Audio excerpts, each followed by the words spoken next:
من الشيطان الرجيم. بسم الله الرحمن الرحيم.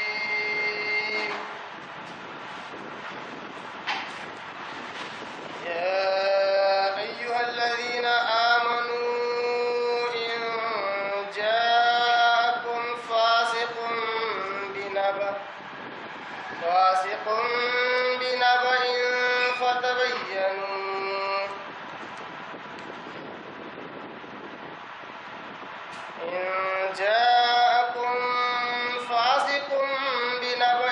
فتبينوا أن تصيبوا قوما بجهالة فتصبحوا على ما فعلتم نادمين.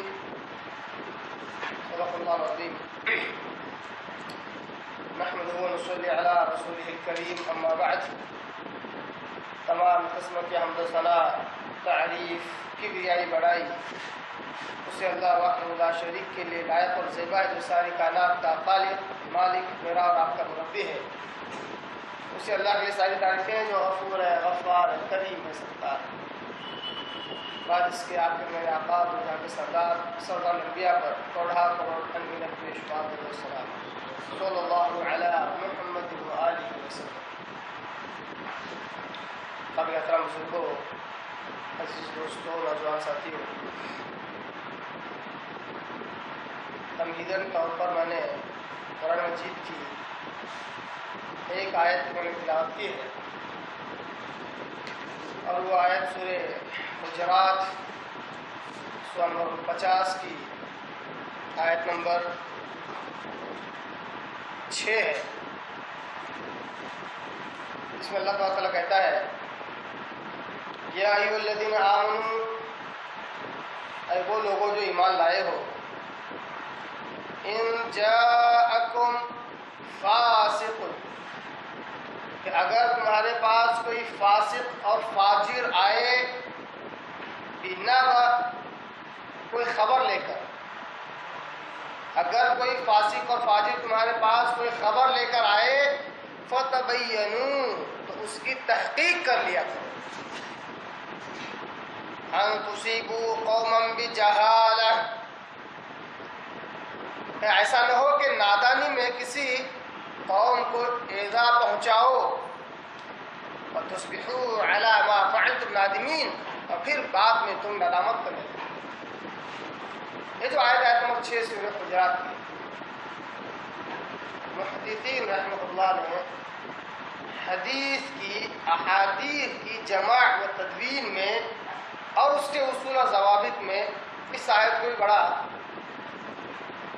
اہم، بڑی اہمیت اس کو دی ہے. بالخصوص اس کے پہلے ٹکڑے کو کہ یا الذین آمنوا ان جاءکم فاسق بنبأ فتبینوا، کہ اللہ تبارک و تعالیٰ حکم دیتا ہے ایمان والوں کو اور کہتا ہے کہ ایمان والوں، جب تمہارے پاس کوئی فاسق اور فاجر آ جائے خبر لے کر، تو اس کے خبر کی تحقیق کر لیا کرو. تو محدثین رحمہ اللہ نے اس کو بڑا اہم اصول بنایا کہ اگر کوئی فاسق اور فاجر، کوئی جھوٹا شخص دین کی خبر لے کر آئے، تو بجائے اس کو بلا کسی چوم و چرا کے ماننے کے اس کی تحقیق کر لینی چاہیے.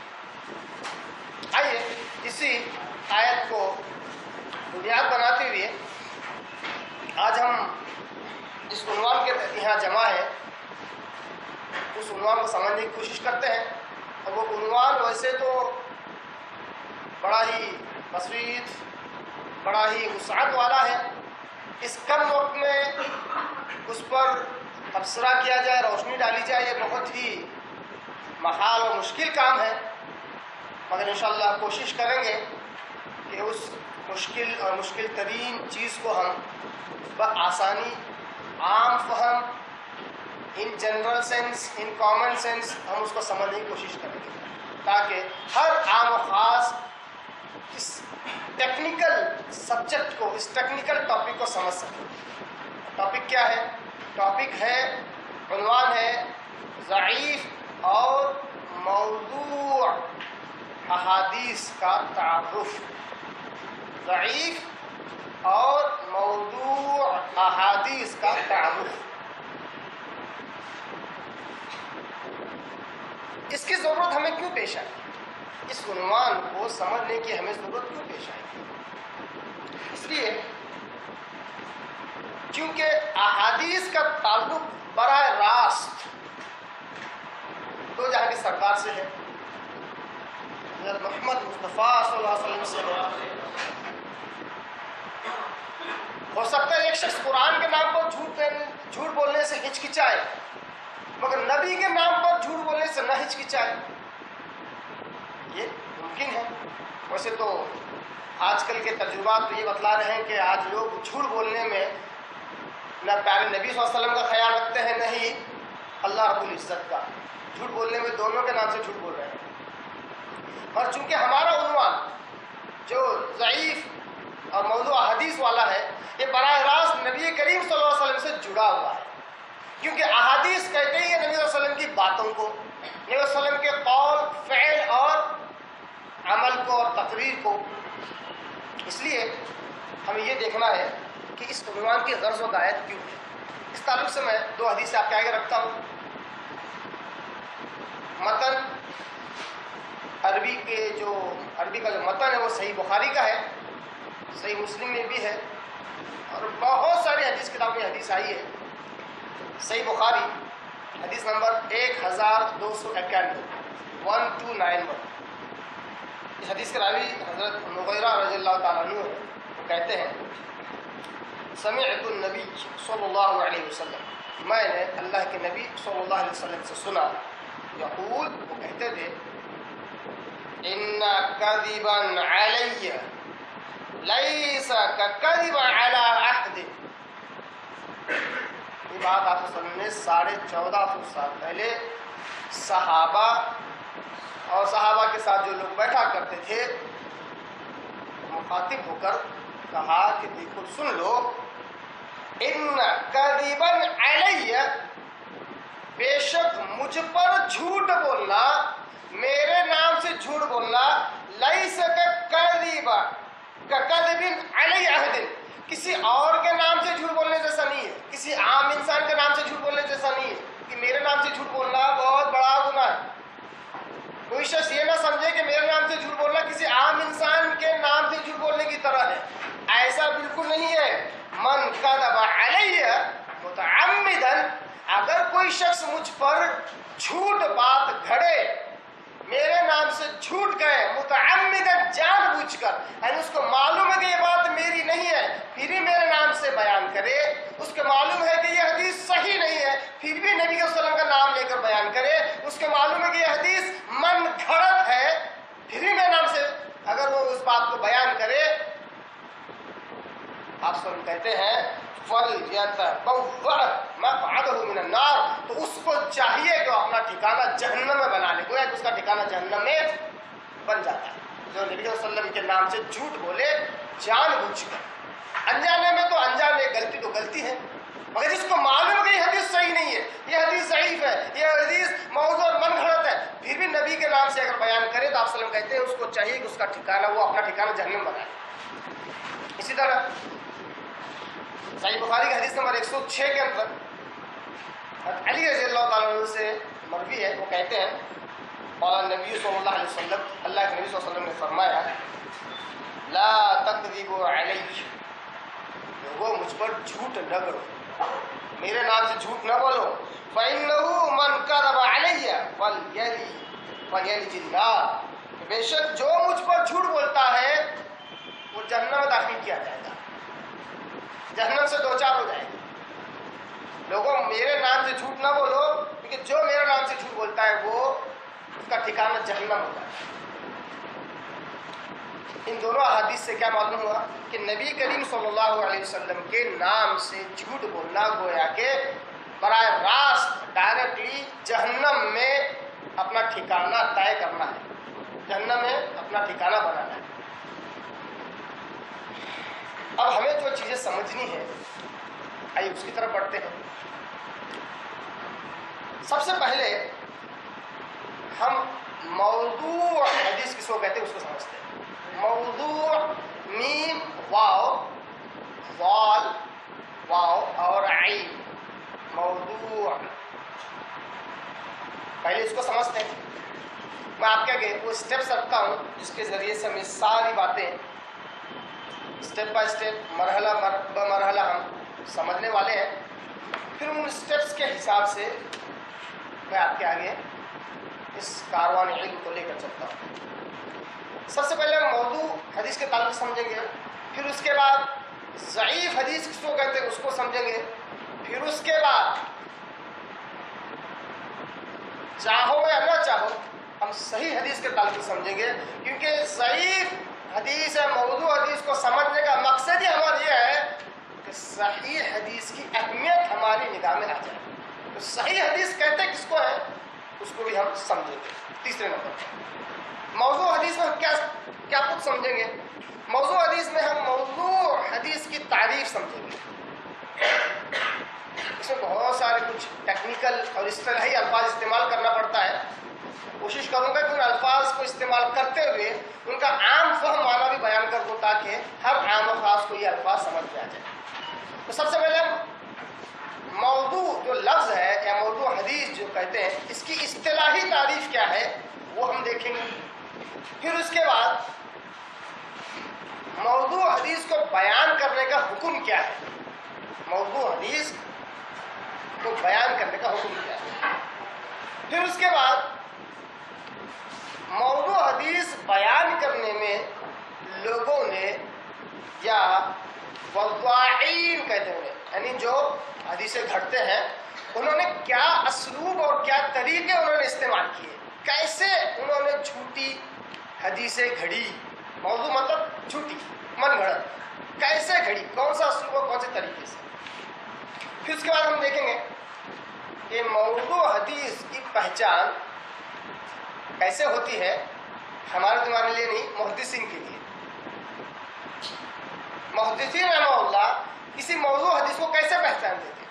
یہ بات کیوں کہہ رہا ہوں کیونکہ آج جس عنوان کو ہم نے چھیڑا ہے یہ حقیقت میں ہمارا لائق ہی نہیں ہے.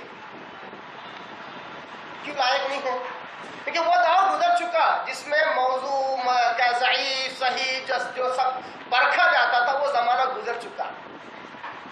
آج ہمارے سامنے احادیث کی کتابیں موجود ہیں جس میں محدثین رحمہ اللہ ان ساری دشواری اور مراحل سے گزر کر انہوں نے حدیث ہمارے آگے رکھ دی. اتنا ہی نہیں اس کے نیچے اس کا حکم بھی لگا دیا کہ صحیح ہے, ضعیف ہے, موضوع ہے, من گھڑت ہے. تو موضوع حدیث کی پہچان کیسے ہوتی ہے محدثین کی نگاہ میں کیا ہے.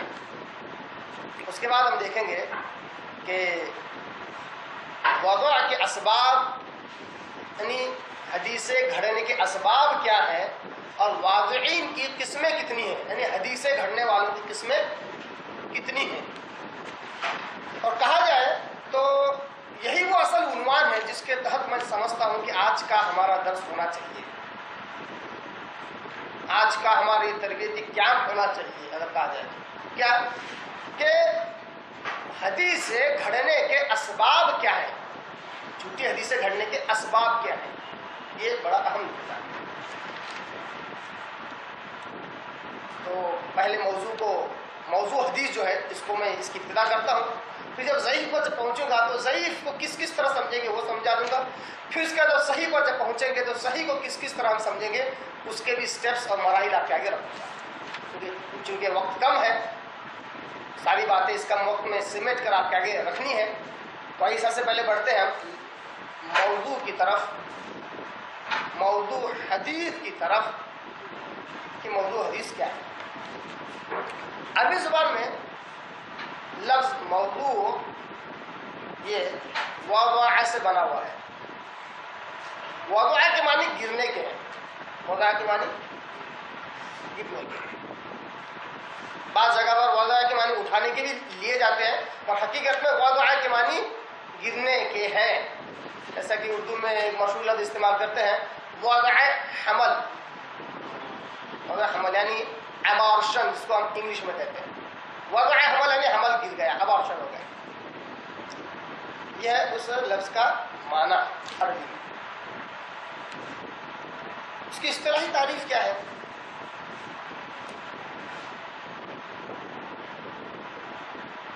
اصطلاحی تعریف یہ ہے کہ جب راوی میں طعن کا سبب، طعن یا جرح یا غلطی دکھانا، اس کا جو سبب ہے اور رسول اللہ صلی اللہ علیہ وسلم پر جھوٹ بولنا ہو، تب ایک موضوع حدیث کا سوال کھڑا ہوتا ہے۔ راوی پر طعن کا سبب رسول اللہ صلی اللہ علیہ وسلم کے نام پر جھوٹ بولنا ہو تو موضوع حدیث کا سوال کھڑا ہوتا ہے۔ موضوع حدیث کی اصطلاحی تعریف کیا ہے؟ اصطلاحی تعریف کس کو بولتے ہیں؟ اصطلاحی تعریف مطلب ٹرمینالوجی، اس کو انگلش میں کہتے ہیں اصطلاحی تعریف۔ ایک ہر لفظ کے 3 قسم کے میننگ ہوتے ہیں۔ ایک میننگ ہوتا ہے، ایک اس کا معنی مفہوم ہوتا ہے ڈکشنری میننگ یعنی لغوی معنی، دوسرا ہوتا ہے اصطلاحی معنی یعنی کیا کہتے ہیں ٹرمینل اور اس کی ٹرمینولوجیکل میننگ، اور تیسرا ہے اس کا مستعمل معنی یعنی کس طرح استعمال کیا گیا، جس کو یوسیج میننگ کہتے ہیں۔ سب سے امپورٹنٹ رول جو ادا کرتا ہے وہ ہے اصطلاحی معنی، ٹرمینالوجیکل میننگ۔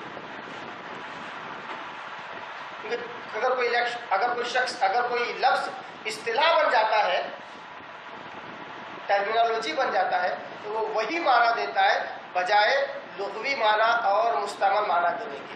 یہ اصول ہے۔ اس کا اصطلاحی معنی کیا ہے؟ ہو سکتا ہے کچھ باتیں آپ کو سمجھ میں نہیں آ رہی ہے، جانتا ہوں۔ میں چاہتا ہوں کہ آپ کچھ ایسے مرحلے سے گزرے جہاں پر آپ کو لگے کچھ سمجھ میں نہیں آ رہا، پھر اس کے بعد کچھ چیزیں بتاؤں گا، پھر آپ کو ساری باتیں کلیئر ہوتی جائیں گی۔ موضوع حدیث کا اصطلاحی معنی یہ ہے کہ وہ بنایا اور گھڑا ہوا جھوٹ جس کی نسبت رسول اللہ صلی اللہ علیہ وسلم کی طرف ہو۔ غور کیجیے، وہ بنایا ہوا یا گھڑا ہوا جھوٹ جس کی صرف نسبت ہو رسول اللہ صلی اللہ علیہ وسلم کی طرف، تو اس کو کہتے ہیں موضوع حدیث۔ یعنی اگر کوئی شخص کوئی اچھی بات، پیاری پیاری میٹھی بات، اقوال زرین اگر پیش کر رہا ہے، اگر وہ کہے کہ نبی کریم صلی اللہ علیہ وسلم نے کہا، تو گویا کہ جھوٹی حدیث گھڑ لی۔ نبی کریم صلی اللہ علیہ وسلم کی طرف صرف نسبت کرنے سے، ان کی طرف ریفر کرنے سے وہ حدیث کیا ہو جاتی ہے؟ موضوع ہو جاتی ہے، من گھڑت ہو جاتی ہے، جھوٹی حدیث ہو جاتی ہے۔ تو آپ غور کر سکتے ہیں کہ اس کار بد میں کتنے لوگ ملوث ہیں، اس فعل بد میں، اس برے کام میں کتنے لوگ ملوث ہیں۔ ہر بات کو وہ اللہ کے رسول کے نام سے پیش کرتے ہیں، اور اس کی سب سے بڑی دلیل تجربہ کرنے کے لیے ہمارے واٹس ایپ اور فیس بک ہے، جہاں پر رسول صلی اللہ علیہ وسلم کے نام سے اتنی حدیثیں سنائی جاتی ہے، اتنی حدیثیں سنائی جاتی ہے کہ علم رکھنے والوں کو خود شرمندگی ہوتی ہے کہ ہم نے اچھا کام کیوں نہیں کیا، کہ ہم لوگوں کو اگر اویئر کرتے، جاگرن کرتے، انہیں جگاتے، تو شاید جھوٹی حدیثیں نہ کرتے۔ اتنی جھوٹی حدیثیں آپ سے سنیں گے، آپ سے کر جائے۔ اب اس میں ایک لفظ ہمیں سننے میں آ رہا ہوا ہے راوی، ہے نا، اس کو سمجھ لیتے ہیں۔ حدیث جو ہے اس کے اندر 3 پارٹ ہیں، سمجھانے کے لیے کہہ رہا ہوں۔ حدیث میں کتنے پارٹ ہیں؟ 3 پارٹ ہیں۔